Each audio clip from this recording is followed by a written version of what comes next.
Oh, hey there, language learners. Welcome back to the Learn English podcast.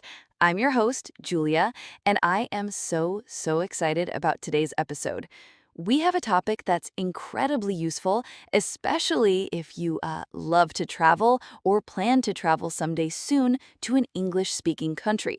Today, we're going to dive into 10 important travel phrases. These are phrases that will really help you communicate, feel more confident, and just navigate new places. And joining me today to share his own amazing travel insights and experiences is our very regular and special guest, Bob. Bob, it's so great to have you here. Oh, Julia, it's wonderful to be here. Thank you so much for inviting me back. You know, travel is such a passion of mine, and I'm really looking forward to talking about these phrases. I think they're truly essential for anyone starting out with English and wanting to see the world. Okay, fantastic. So, Bob, let's jump right into our very first important travel phrases. And I think to start, we need to talk about how to get someone's attention, right? How do you even begin a conversation, especially when you're in a new place? Oh, absolutely, Julia. This is like step one, isn't it? You can't ask for directions or buy something if you can't, get someone to look at you. Exactly. So, the first two phrases, which are super important for this, are hello and excuse me. Let's start with hello. Bob, when do you use hello when you're traveling? Hello it's pretty universal, isn't it? You use it as a general greeting. Like if you walk into a small shop, you can just say hello to the person working there. It's friendly, it's open, or if you're meeting someone new, hello, my name is Bob. Simple. Yes, it's that warm, welcoming start. So think of it as a friendly wave with your words. It's like, hi, I'm here. But what about excuse me? How is that different from hello? Excuse me is it's a bit more specific. You use excuse me when you want to politely get someone's attention who might be busy or like you need to interrupt them, or maybe they're just not looking at you. Right. Like if you're in a busy train station and you need to ask someone for directions, you wouldn't just shout hello at them, would you? No, definitely not. That would be like very strange. You'd go up to them and say, "Excuse me, do you know where the train to Paris is?" It's also for when you need to pass by someone in a crowded place. If someone is blocking the aisle, you say, "Excuse me," and they usually move. Yeah, it's that little polite tap on the shoulder. It's saying, pardon me, I need your attention, or pardon me, I need to get through. So, hello for a friendly greeting, and excuse me for politely interrupting or getting attention. Got it? Super useful, right? Absolutely, Julia. Very useful. And practice saying them, everyone. Hello and excuse me. Get that tone right. Okay, so we've learned how to get someone's attention. Now, what do you do after someone helps you or gives you something? Politeness is so important, right? Oh, absolutely, Julia. This is like a fundamental part of interacting with people anywhere, but especially when you're traveling, it makes such a difference. It really does. So the next two phrases are thank you and you're welcome. Let's start with thank you. Bob, when do we use thank you? Thank you is it's pretty simple, really. You use it whenever someone does something nice for you or gives you something. Like if you buy a coffee and the barista hands it to you, you say thank you. Yes. Or if you ask for directions and someone explains how to get somewhere, even if you don't fully understand everything, you still say, thank you. It shows gratitude, right? You're saying, I appreciate what you did for me. Exactly. It's like a little verbal hug, it makes people feel good. And then, Julia, what about when someone says thank you to you? What's the polite response in English? Ah, that's where your welcome comes in. So if I give you your coffee and you say, thank you, I would say, you're welcome. It's the polite way to say, no problem, or I was happy to help. Yeah, it's like you're confirming that you were happy to do it. So, thank you when you get something or help, and you're welcome when you give something or help. It's a pair. It's a perfect pair. And even if your English isn't perfect, using thank you and you're welcome correctly shows a lot of respect. And people really appreciate that, don't they? It just makes the whole interaction so much smoother.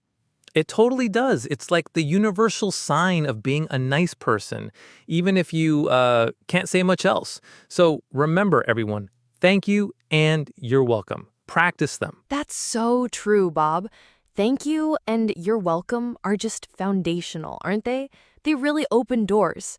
Totally. And speaking of opening doors, what about when you need something or you want someone to do something for you, like you're asking? Ah, yes, that's our next super important phrase. It's one word, but it has so much power. And that word is please. Please. Please. Oh, please. Yes. This one is like a magic word, isn't it? It makes everything sound so much better. It really does. Imagine you're lost and you want to ask someone for directions. You could just say, "Where is the train station?" But what's better? Much, much better to say, excuse me, where is the train station, please? Or can you help me, please? It softens it, right? It makes you sound more polite, more friendly. Exactly. It turns a demand into a request. So instead of just water, you say, "Water, please." Or, "Can I have a coffee, please?" It's a huge difference in tone. Yeah, I mean, if someone just says coffee, to me, I might be like, excuse me. But if they say coffee, please, then it's like, of course, here you go. It just changes the whole vibe. Right? It shows you respect the other person. And in any country, politeness is always, always appreciated. Even if you don't know many words, adding please to what you do say, oh, it's just amazing. It really is. So whether you're asking for the bill in a restaurant or for a tissue or just for someone to move a little, just add please. It's like a non-negotiable. Absolutely. It guarantees a much more positive response. Please remember it, practice it. It makes your travel life so much smoother. So, we've talked about how to be polite when you ask for things with please, but what about, when things don't go exactly right? Like, you make a small mistake. Ah, yes, the famous sorry, SORRY. This one is super important too because you will make mistakes. It happens. Exactly. It's like a universal peace offering, isn't it? Sorry. For example, imagine you're walking in a crowded street and, oops, you accidentally bump into someone.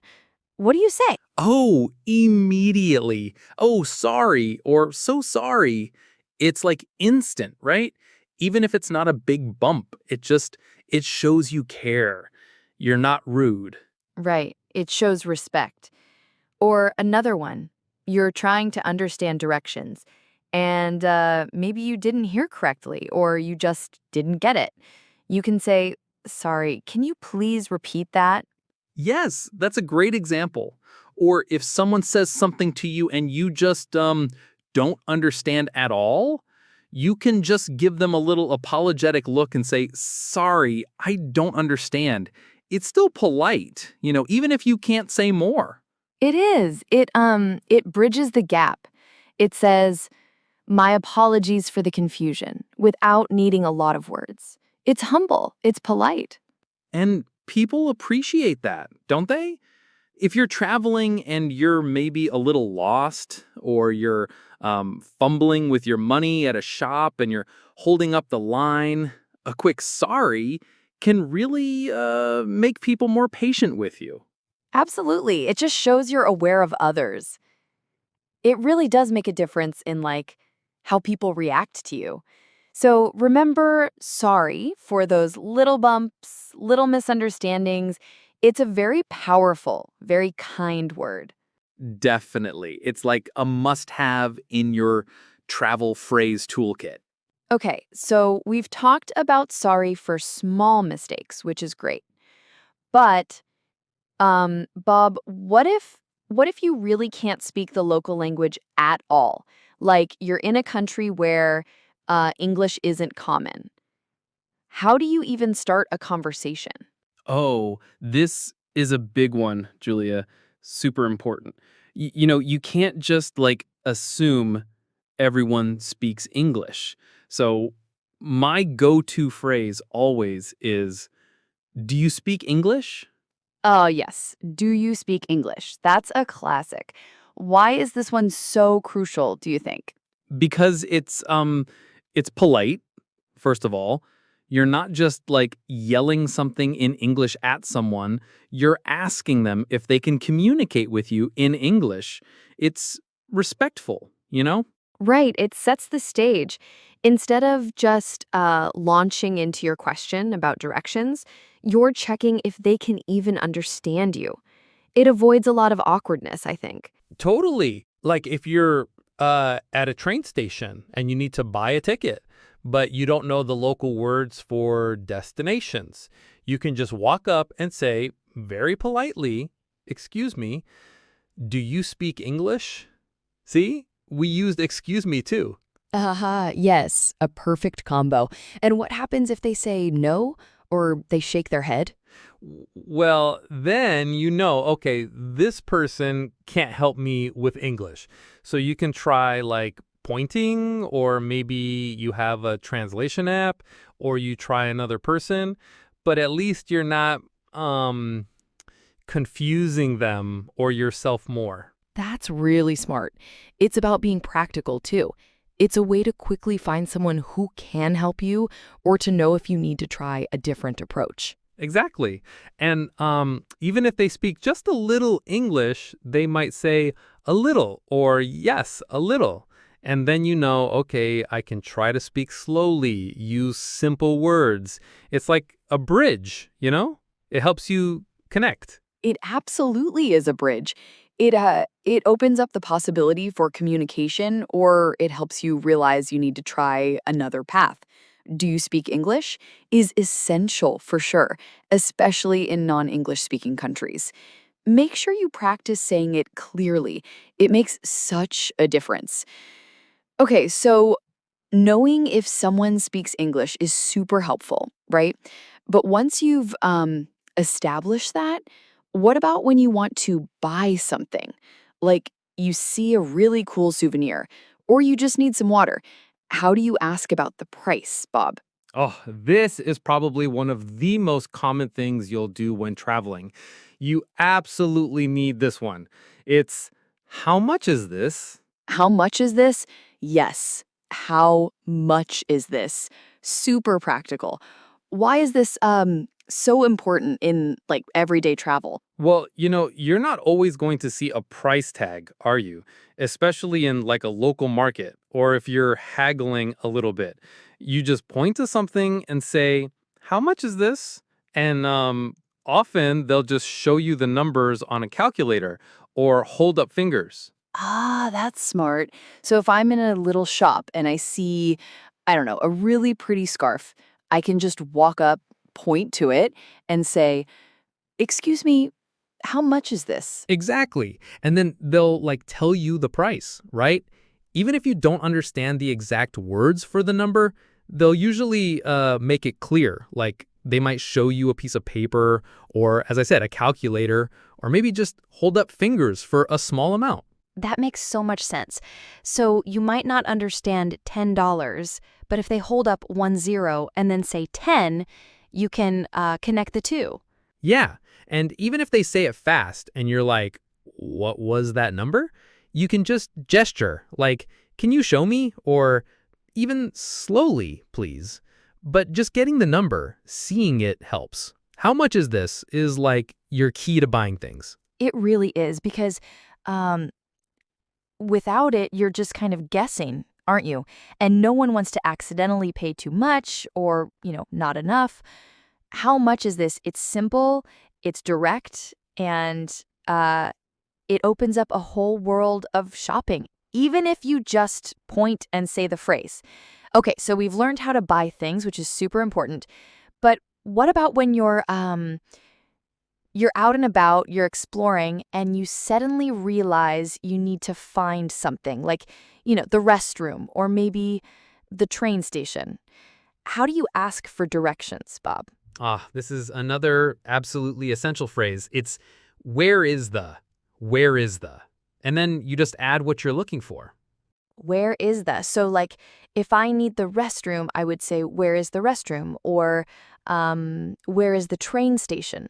Exactly. It's very versatile. You can use it for almost anything. Where is the museum? Where is the bus stop? Where is the nearest cafe? Really anything you need to locate. Oh, that's really, really useful because it can be a little scary when you're in a new place and you're not sure where to go, right? So, what kind of answers might you get? Simple ones, hopefully. Usually they'll try to keep it simple for you. They might point like it's that way, or say left or right, or straight ahead. Even if they say it in their language, they'll often use gestures. So if someone points that way and says left, you understand two things even if you don't know the word for left yet. That's clever. Yeah, you combine the words with the actions. Or they might even say it's next to the bank, or it's across from the park. But even if you only catch a few words, where is the gets you started. Let's try a quick one. So, if I'm in a big city and I need to find a famous landmark, like say the Eiffel Tower, how would I ask? You'd say, excuse me, where is the Eiffel Tower? Ah, nice. Excuse me, where is the Eiffel Tower? And then they'd point me in the right direction. Or even just, is it far? No, wait, that's another phrase. Let's stick to this one. Yeah, exactly. It's your compass, really. Where is the? It just opens up your ability to navigate even when you don't know many other words. Super, super helpful. It is because navigating is a big part of traveling, isn't it? Knowing where is the means you'll always be able to find what you need. Bob, knowing where is the is great for finding places. But what about when you actually get to a cafe or a restaurant? How do you politely ask for what you want to eat or drink? Because, just saying coffee might not be the best. Oh, you've hit on another absolutely crucial phrase. This one is it's super polite, super versatile, and you'll use it all the time when ordering. It's I would like. I would like, so not I want coffee. Exactly. I want sounds a little direct, maybe even a little demanding. But I would like is very, very polite. It means I want this, please, but in a much softer way. Ah, okay, so it's about politeness. So if I'm at a coffee shop, I would say, I would like a coffee, please. Is that right? Perfect. I would like a coffee, please. Or I would like a glass of water. Or even I would like the chicken sandwich. You just put what you want right after I would like. Oh, so simple. So it's really, really common for food and drinks. What about other things? Could I say, I would like a ticket to the museum? You absolutely could. Yeah. I would like 2 tickets for the train, please. Or if you're in a shop, I would like this shirt, please. It's for anything you're requesting to have or to buy. So it's not just for food then. That's good to know. So, what's a common scenario where I would use this? Let's say I'm in Italy, right? And I want some pasta. Pasta. Great choice. So you look at the menu, point to the pasta you want, and then when the waiter comes, you'd say, I would like the spaghetti carbonara, please. Or if you're not sure how to say it, you can just point and say, I would like this, please. I would like this, please. That's really helpful if you're feeling a bit shy about pronunciation. Absolutely. Gestures combined with, I would like this, please, or I would like 2 of these, please, can be incredibly effective. It just shows you're making an effort to be polite. and people really appreciate that. Yeah, I can see that. So it's I would like and then what you want, and always add a please at the end just to make it extra polite. Always, always add please at the end. It's just like putting a cherry on top of your polite request. Makes everything smoother. We've talked about asking for things, for directions, for food, but what if you're like in a real sticky situation? What if you truly need help? Yes, you've hit on possibly the most important phrase for any traveler, especially if things go a bit wrong. It's can you help me? Can you help me? Oh, that sounds really, really important. It is. Think about it, Julia. You're lost. You can't find your hotel. Maybe you feel a bit sick or you just don't understand something crucial. This phrase, can you help me, immediately opens the door to getting assistance. So it's not just for like big emergencies, but also for smaller things too, like understanding a bus schedule, maybe? Exactly. You could say, excuse me, can you help me? Where's the train station? Or can you help me? I don't understand this ticket machine. It's polite and it clearly tells someone you need assistance. It's very direct. And it's also good for like safety, right? If you're really in trouble or feel unsafe. Absolutely, Julia. If you're feeling unwell or you've lost your passport, saying, "Can you help me?" loudly and clearly is critical. It alerts people that you need assistance right now. It's like a call for support. So it's pretty versatile then. From a small question to a really big problem. That's really reassuring. Super versatile. And because it's a question, people usually instinctively want to answer or assist you. It's like a direct request for support, and it often gets a quick response. Just knowing that one phrase, "Can you help me?" can make such a difference. It's a lifesaver, really. It truly is. It makes you feel safer, knowing you can ask for help. Definitely. Well, Bob, we've talked about starting conversations with hello, getting attention with excuse me, asking for things, asking for help. Now, we need to talk about how to like finish a conversation, right? What's the polite way to say goodbye? Yes. The final but very important phrase for today is, of course, goodbye. Goodbye. It sounds so simple, but it's really useful, isn't it? Oh, it's essential. After you ask for directions or you buy something in a shop or even after a short chat with a new friend, you need to say goodbye. It's just polite. So, like, if I buy a coffee and the barista says, "Here's your coffee," I can say, "Thank you, goodbye." Exactly. Or if you're leaving a taxi, you could say, "Thank you, goodbye." It's just a common way to end the interaction. And what about after we've used "Can you help me?" and someone does help us? Oh, definitely. After someone helps you find your way, you'd say, "Thank you for your help. Goodbye." It's polite and shows you appreciate their time. It's like closing the conversation in a friendly way. So, it's not just for like leaving a place, but also for ending a conversation? Yes, absolutely. If you're talking to someone and you need to leave or the conversation naturally finishes, goodbye is what you say. It signals that the talk is over and it's time to part ways. It's just natural. I see. It's almost like a little signal, isn't it? Okay, we're done here. See you later. Or, well, goodbye. Precisely. And it's very versatile. You can use it almost anywhere. Leaving a restaurant, leaving a friend's house, finishing a phone call. Goodbye. It works.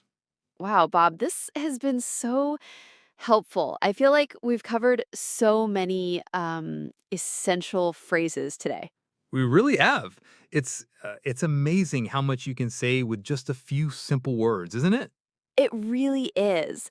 So let's just quickly recap them for our listeners, shall we? So we started with hello and excuse me, important for, getting attention.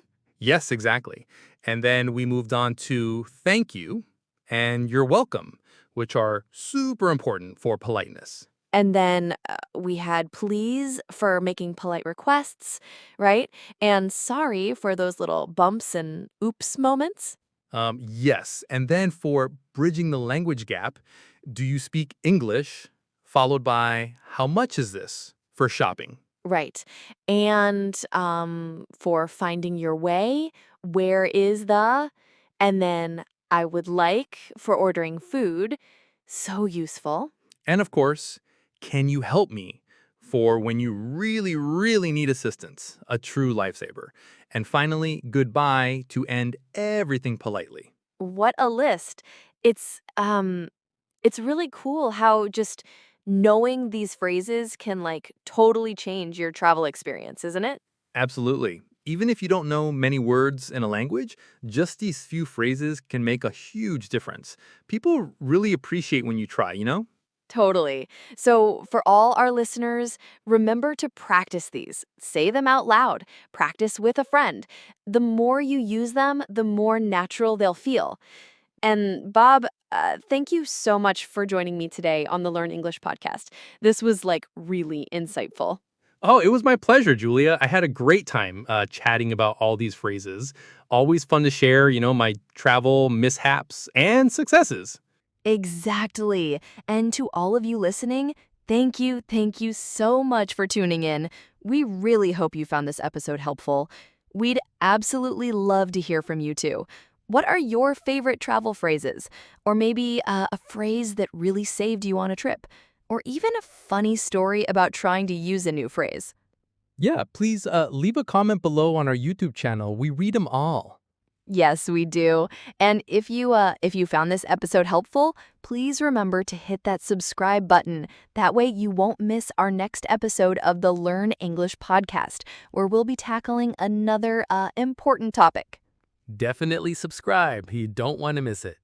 So for Bob and myself, Julia, this has been the Learn English podcast. Keep practicing your English, and we'll see you next time. Goodbye, everyone.